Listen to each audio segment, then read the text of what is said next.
أشهد أن لا إله إلا الله. Assalamu alaikum wa marhaban ila qinati Hamza the historian, Hamza al-Mu'arrikh. So today what I want to talk about is the Inquisition's epistemic bottlenecking is what I call it. Basically the Mihna or the Inquisition caused a bottlenecking in Islamic thought where only certain epistemologies were therefore allowed because of the whole controversy. So basically current research, as I've mentioned before, is unclear as to the theological proclivities of the nascent Hanafis. I think mainly due to lack of historical sources. I think because of the Mihna, quite a lot of historical sources were intentionally destroyed. But what we do know is that the majority of Hanafis in that time period were Mu'tazili. You know, some of the Mu'tazila kind of had their own ideas about Islamic law, but the majority of the Mu'tazila appeared to follow the Hanafi Madhhab. And in that time period, being Hanafi and being Mu'tazili was virtually synonymous. But there were also a good number of Hanafis who claimed, irja', they belonged to the, murji'ah. And there was a good number that also theologically aligned with the al-Hadith. So, there's been some people who've argued that Imam al-Tahawi, who has a famous treatise, al-Aqidah al-Tahawiyya, that many Sunni Muslims study today as a, primary introductory text on creed. They argue that Imam al-Tahawi is claiming, that he's arguing for the creed of the al-Hadith, and he's, in his introduction, he addresses it specifically towards other Hanafis, like he's trying to rein in other Hanafis. So he's, he invokes, this is the millah of, Abu Hanifata, Muhammad Shaybani, Abu Yusuf, this is their way. And so he's trying to rein in Hanafis, maybe in other parts of the Islamic world, maybe even other Hanafis that were in Egypt at the time. It's not entirely perfectly clear, but that seems to be what's going on. And, you can, if you want more sources on this, it's all forthcoming in my, article that I mentioned in the last video, on the history of the Hanafi Madhhab that will be published with Routledge. So some of this information will be there and you can find all the sources. But, Abu Hanifa is quite famous, for his extant theological writings. And most famously, the letter that he wrote to the Basran Ra'i jurist Uthman al-Batti. And that one, many say that, many accused him of being murji'i, and he kind of denies that, or rather claims that they misunderstood what he was saying. I don't think he was really too... The feeling I get from reading the text is that Abu Hanifa was not too concerned with this label of murji'i or irja'. And, maybe that's what he called himself, or maybe he wasn't concerned if people called him that. But he was saying, you misunderstand what irja' is, or you misunderstand what my theological position is. And so that's kind of the gist of what that text is. I talked about it much more in depth in my previous video on, the Hanafis and theology. And, according to research from Professor Issam Ido at Vanderbilt, there were a good number of Mu'tazila who would only accept hadiths that had 2+ chains of narration among the Salaf, which is kind of like the Hanafis. The Hanafis required 3. And what I mean when I say 2 chains or 3 chains, that means during the time of the Salaf, and each tabaqah and each, section of the hadith, there were 2 complete chains. So someone previously mentioned to me that I wasn't totally clear on that, so I apologize, but that is what I meant.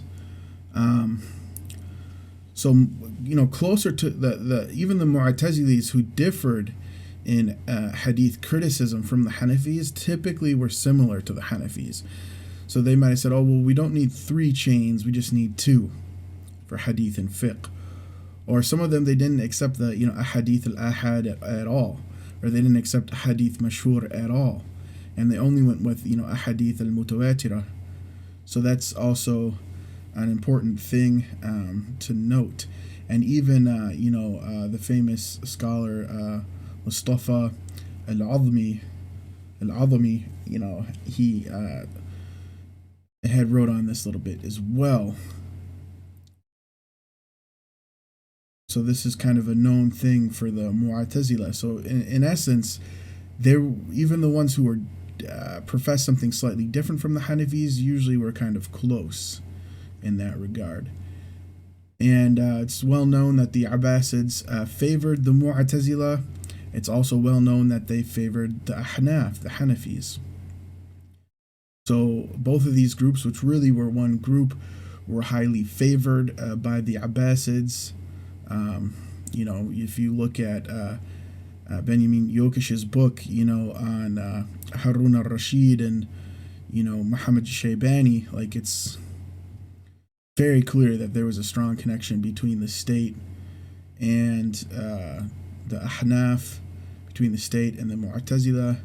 This is also seen in Muhammad Qasim Zaman's work as well, which I believe is with Brill. So that's a well-established connection in current research. So you had the Abbasid Caliph al-Ma'mun, along with Hanafi Mu'tazilites, Bishr bin Ghiyath al-Marisi. So Bishr bin Ghiyath al-Marisi, who died in 833, and Ahmad ibn Abi Du'ad, who died in 854. Both of them were kind of, I guess, the main officials who were in charge of the Inquisition, the Mihna, which was from year 833 to 848. Probably started before 833, I think. And the point that's often pointed out in historical sources was that the main piece of contention was the createdness of the Quran.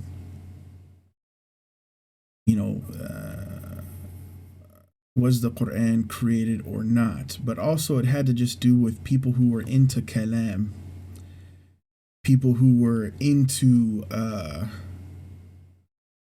Greek logic, Greek philosophy, and this kind of dialectical theology, versus people who were totally against that. People who were much more focused on, textual things without putting this fancy types of argumentation or logic with it, i.e. the, Ahl al-Hadith or Ahmad ibn Hanbal's, very famous, of course, in this regard, for rejecting many of the tenets of the Mu'tazila. And then you had some people who were kind of a bit more in the middle, like Imam, al-Ash'ari, and later, Imam Maturidi, and these types of things. But the Mihna was a very kind of critical juncture in Islamic history where the state was trying to push an Islamic doctrine upon the people, and the people, you might say, struck back. Popular religion, or the populists who had authority in religion, like Ahmed ibn Hanbal, pushed back strongly and kind of proved that government can't always dictate what religion is. Whenever, we've seen throughout Islamic history, and I've talked about this a lot in my series on Islamic Spain, that whenever the government makes an official religious policy, typically the people push back very strongly. There's always counter current movements to that, because people will perceive you as being a scholar for the dollar if you're involved with the government, that you're upholding the status quo. And the interesting thing about Bishr al-Marisi in particular was that he was a student of Abu Yusuf. That's well known. And I don't think anywhere it's documented that he was a student of Muhammad bin al-Hasan al-Shaybani directly, but it is known that he was a very stern, strong proponent of Shaybani's al-Jami' al-Saghir, small compendium. Okay, so maybe Abu Yusuf was teaching that and he took it from Abu Yusuf, but Mehmet Benoykelen in his introduction to al-Jami' al-Saghir, the critical edition that he did, he mentions that on page 43, that Bishr al-Marisi was very strong in trying to push al-Jami' al-Saghir, as something that should be studied. And so, he was well connected, with these nascent Hanafis here. He was, definitely one of them. And, like Muhammad Qāsim al-Zaman has noted in his real book in 1997, that during the Abbasid period, the ulama and caliphs worked in very close collaboration with another. So naturally, the ulama who were close to the court, all of them, they knew one another. In other words, it's no surprise that Bishr al-Marisi and, what's his name here? Ahmed ibn Abi Duad was quite familiar with Abu Yusuf and Muhammad bin Hasan al-Shaybani, because they were very close with the Abbasid administration. And, there are reports that Muhammad bin Hasan al-Shaybani and al-Hasan bin Ziyad al-Lu'lu'i, that they were known to believe that the Quran was created. So this you find in Tārīkh Baghdād. Yosefan S. has written about it. Benjamin Yokish has written about it. Now, whether these reports are true or not is another story. But it is reported, and that's interesting to note, because even if these reports were not true, it means that somebody was trying to paint that picture, which is, historically pertinent, of course. But that is reported, so it could be a possibility. Whereas Abu Yusuf was usually portrayed as having a theology that matched with the Ahl al-Hadith or with Imam al-Tahawi. And he was not involved in Kalam. And that's kind of the legacy that's preserved regarding him. So there is a distinction there. Who was what, Allahu a'lam bis-sawab, but that's generally the kind of thing that is shown in the sources, from what I could ascertain and from current research, the secondary literature. And, in the formative period, like I kind of alluded to before, it's difficult to extrapolate a distinct Mu'tazili epistemology from a uniquely Hanafi epistemology. And this is attested to many different strains of research. Vishnaf, Zaiso, Khazna, Kaya, al-Balkhī. Some of these sources I will put down in the description below in case you are interested about them. If you don't see them down there, I'm just merely still working on it. So you can come back to the video and find them all there. So there were staunch proponents, obviously from the Ahl al-Hadith, that the Quran was the uncreated speech of God. Most famously Ahmad ibn Hanbal, who died in 855 Gregorian. And, after 15 years of strife, it was the Ahl al-Hadith who were the cultural victors, supported by the poor commoners, you might say, or popular religion. And so history would forever be rewritten in their favor and in the favor of the uncreatedness of the Quran. And, this has been known for a long time. You could even look at Hodgson for that. So Caliph al-Mutawakkil, who died in 861, decided to give the Ahl al-Hadith much more tolerance, but still, despite that, leaned towards the Mu'tazili Hanafis. So, the Abbasids really did not want to give up that position, although they stopped, I guess you would say, forcing it upon the populace. But it did still result in a pretty massive epistemic shift for all Muslims, or in Foucauldian terms, the grille de l'intelligibilité, I don't know French that well, but it had transformed. So, Michel Foucault, who's a postmodernist that has some interesting stuff to say about epistemology, but for the most part, Foucault is someone I'm not a fan of. But he has this idea of the grill, and sorry for my Anglo-Saxon, Anglo-American pronunciation, but the grill is basically meta epistemology, and when that shifts, everything underneath it shifts along with it. So knowledge production in various fields begins to shift, and so the Mihna caused kind of this paradigmatic shift like that in all of Islamic epistemology, you might say, where an epistemic bottlenecking would occur, at least in rhetoric. So all Muslims had to recognize the prominence of prophetic narrations, hadith, and various other types of akhbār. There was significant pressure to respond to polemical attacks of the Ahl al-Hadith. So in the post-Mihna Hanafi sources, many more Hanafis started to compile works on hadith.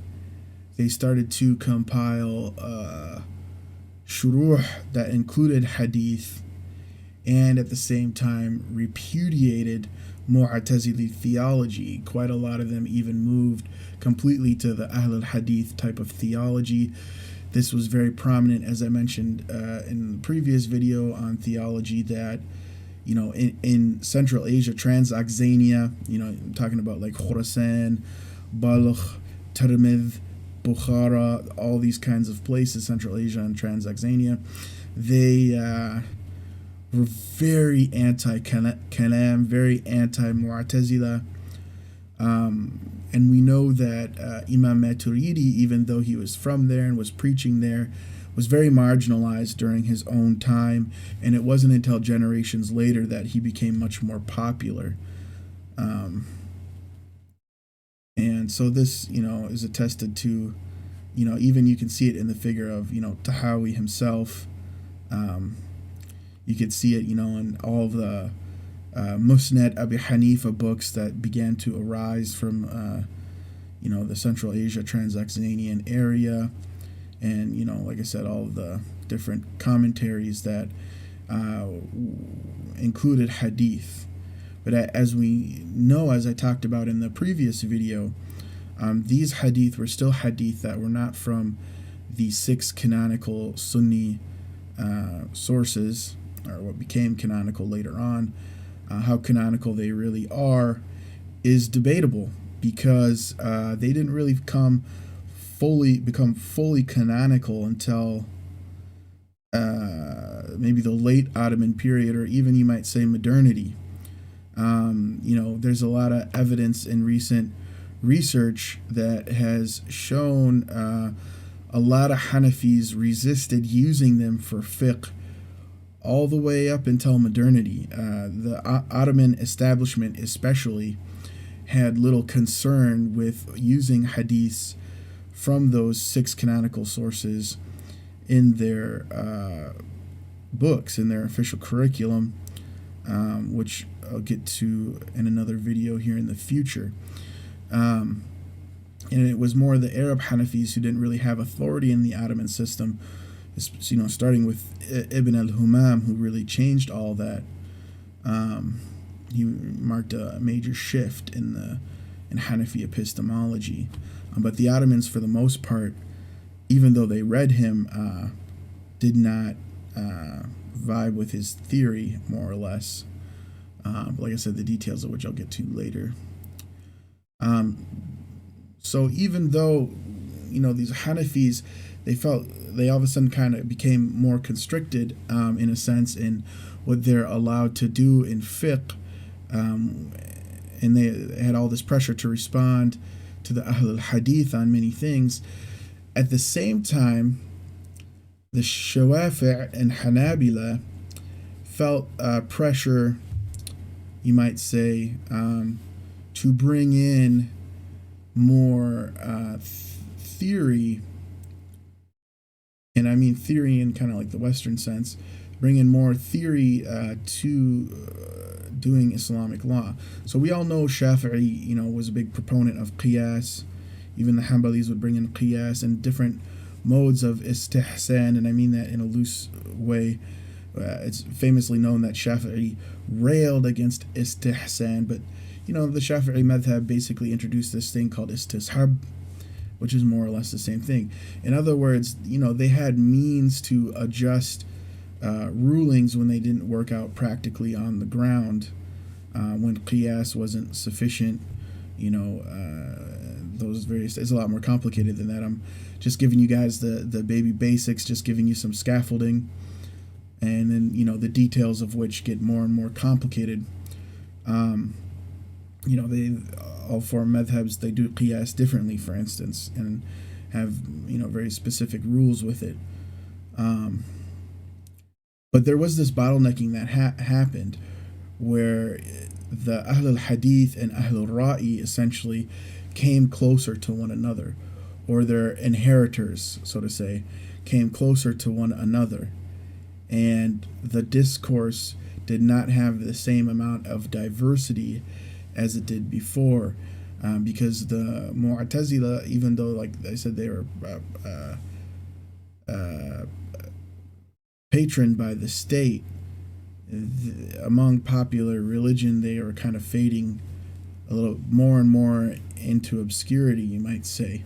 They were losing their religious authority, so to say. So that's important to note, that quite a lot of Hanafis, there was kind of maybe a rift in the Hanafi Madhhab. Maybe the Hanafis who stayed in Iraq and were well connected with the state remain, Mu'tazili. A lot of the Hanafis who were outside of Iraq, who were in Asia, who were in Egypt and different places, were wanting to distance themselves from the Mihna and from the Mu'tazila and this whole controversy, because the reality is you had 15 years of suffering, 15 years where people who were beloved by the populace were tortured, imprisoned, and where it seemed like things became quite authoritarian. If they were that authoritarian about the Mihna, it makes you wonder how authoritarian they were with other policies during that time as well. So yeah, that's essentially kind of the gist of this epistemic bottlenecking that happened during the Inquisition or the Mihna. I hope that it makes sense. I'm not here to try to argue it viciously, or to really kind of say that this was a very significant bottlenecking, but it was a bottlenecking. Something did happen there which restricted discourse. and it continued over the centuries more and more, to where, you know, the Mu'tazila eventually kind of faded away into obscurity, and the very Zahiri style al-Hadith as well faded into obscurity. Even the Shi'i Akhbari movement, you know, faded away and was replaced by other ways of thinking. So, you know, the Mihna was this kind of important juncture point, flashpoint, you might say. But yeah, that's essentially it when it comes to how it affects the Ahnaf. See, we talked about some ritual practice the last time. Sorry there if you can hear my mouse as I scroll down here in my document. So next time we can talk a little bit about, you know, give an introduction to the Hanafis in Transoxania and Khurasan, because, you know, from the 10th through 13th centuries, Transoxania, Khurasan, Balkh, it became the main hub for Hanafi thought. And they made extremely important contributions to Hanafism during that time. There are also Iraqis too that I'll mention, but mostly a lot changed because of the Central Asian impact on Hanafism. And in the future, I also want to talk about Hanafism in China. I actually speak some Mandarin Chinese and have done some research in regards to Hanafism in China. And we can also talk about the Turkic tradition and Rumelian Hanafis, you know, basically the Ottoman Empire, as well as the history of Arab Hanafis during the Ottoman Empire, which Sami Ayyub in his 2020 book has recently elucidated quite a bit on. I think his book is extremely important to read in that regard. If it wasn't so expensive, I really would say, you know, anybody who is a student of knowledge and is really a student of knowledge of Hanafism should really, you know, read that book, because he brings in a lot of unpublished manuscripts from like Shurun Bulali and things like that are terribly important. And then, you know, I do plan to get into Hanafism in South Asia, the Indian subcontinent, and the developments that happened there, you know, with the Nizami curriculum and, you know, the Deobandi and Brelvi, I guess you might say controversies or split, as well as Hanafism in Zayla, Somalia. I also speak some Somali, Somali. You know, here in Minnesota, over 90% of the Muslims are Somali. So if you're a Muslim convert in Minnesota, it's inevitable that you learn Somali. The majority of converts marry Somalis. So it's pretty common second language here in Minnesota to know Somali. But you know, we know that there are Hanafi scholars with the epithet Az-Zayla'i. So we have like Imam Az-Zayla'i, who wrote Nasb al-Raya. So there's a city in Somalia called Sayla. It's also reported that some of the Sahaba, when they made Hijrah to Abyssinia, to the Aksumite kingdom, they went through the port city of Sayla, as well as another one in Eritrea. I'm forgetting off the top of my head here. So Sayla also, you know, is connected to Hanafi history, and there were the Zayla'is. They had their own portico at one time in the Azhar Mosque. So, you know, like we have Tabyin al-Haqa'iq, Sharh Kanz al-Daqa'iq, which was written by a Zayla'i scholar, for instance. So that's something I'm going to talk about. I've looked at the Tabaqat literature to try to, you know, Tarajim literature to try to see, you know, what all I could find out about the Zayla'i scholars. So yeah, that's kind of stuff to look forward to in the future. I hope the video wasn't too long here, and I'm going to end it and make sure to subscribe, give the video a like, check out my Patreon. If you become a Patreon member, it can be as cheap as $1 a month. You're going to get special videos that I do not post publicly on my YouTube channel. I, make videos on, the primary sources.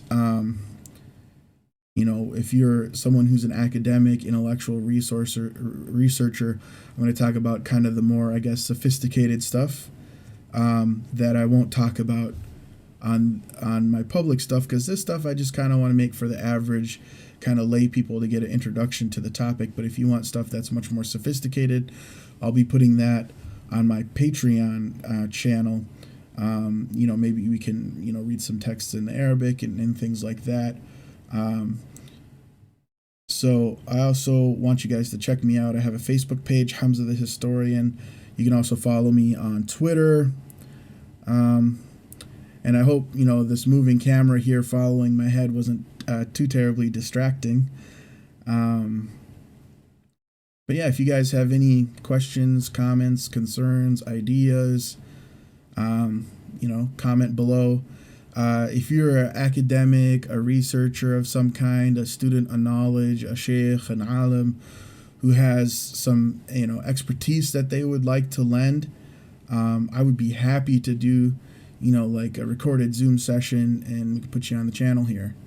That's about it. Assalamu alaikum.